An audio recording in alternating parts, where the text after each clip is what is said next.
Предприниматель Илана Джопуа показывает министру сельского хозяйства Беслану Джопуа и вице-премьеру Вараздату Минасяну сады, которые она вырастила вместе с друзьями. Здесь, в селе Галхуч Ткварчалского района, они выращивают голубику, авокадо, груши, яблоки, абрикосы, персики и, конечно, цитрусовые культуры.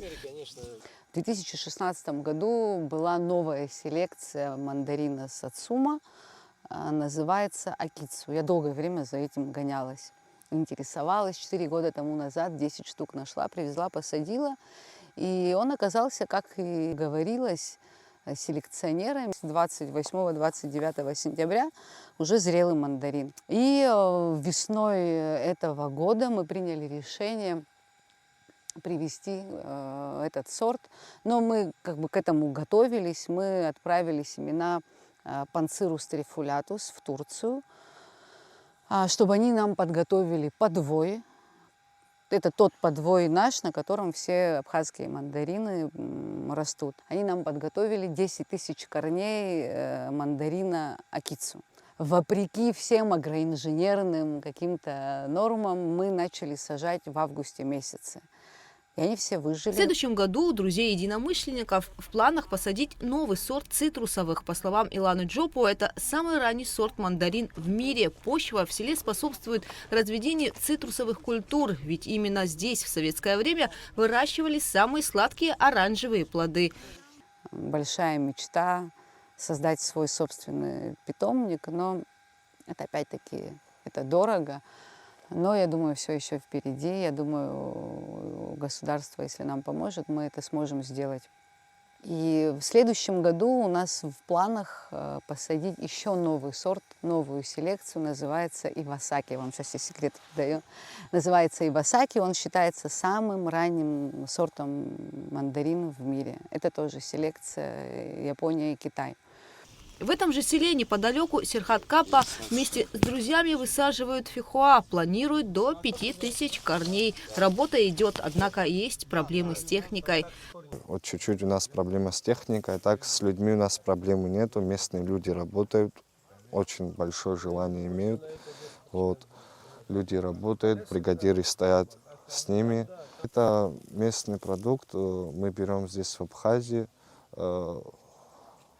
В Курулыпском районе. Вот, покупаем, сажаем, своими силами делаем.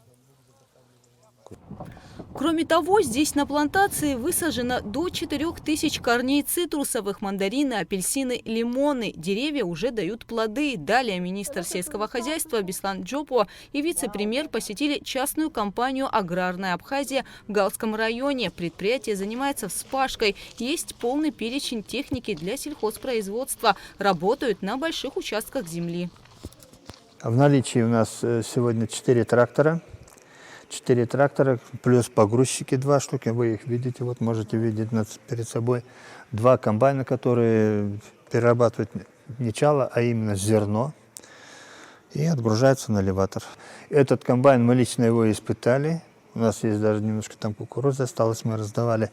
Все уже обработано, все приготовлено, поэтому ждем апрель месяц и выходим в поле и работаем. Я думаю, что им необходимо помочь. Они вот здесь руководство ГАЛа выделило им, видите, старые помещения, которые надо приводить в порядок. Они уже огородили, здесь была масса мусора. Все это они за свой счет убрали. Сейчас собираются кровлю обновить. Одним словом, приведут в порядок. И вот такая техника, которая необходима, здесь будет базироваться. Помимо того, что они будут осваивать сами земли, они всегда будут оказывать услуги тем, кто будет заниматься таким вот родом сельхозпроизводства. Вот уже несколько лет в Абхазии работает программа развития сельского хозяйства. За это время успешно реализовано десятки проектов Минсельхоза в разных селах страны. В этом году по инициативе главы государства бюджет программы увеличен до 500 миллионов рублей. Абхазия у нас как аграрная страна. Я думаю, что возрождается былая слава и вот былые те культуры, которые выращивались у нас помимо цитрусов, они все возрождаются, что и радует на самом деле. Со стороны правительства, естественно, оказывается поддержка, содействие. И по поручению президента, то, что вот он на Лыхнаште объявил, то, что было 150 миллионов, программа сегодня выделяется 500 миллионов. И Бадра Зурабович дал нам поручения, чтобы эти деньги были, как говорится, распределены очень рационально и целесообразно. Вот за этим наша задача это все проконтролировать и использовать в правильном направлении эти деньги. Программа развития сельского хозяйства продолжает свою работу. В планах у представителей Минсельхоза посетить и другие сельхозпредприятия. Гугуца Вардания, Наволочь, Инжерия, Лясамичва, Абхазское телевидение.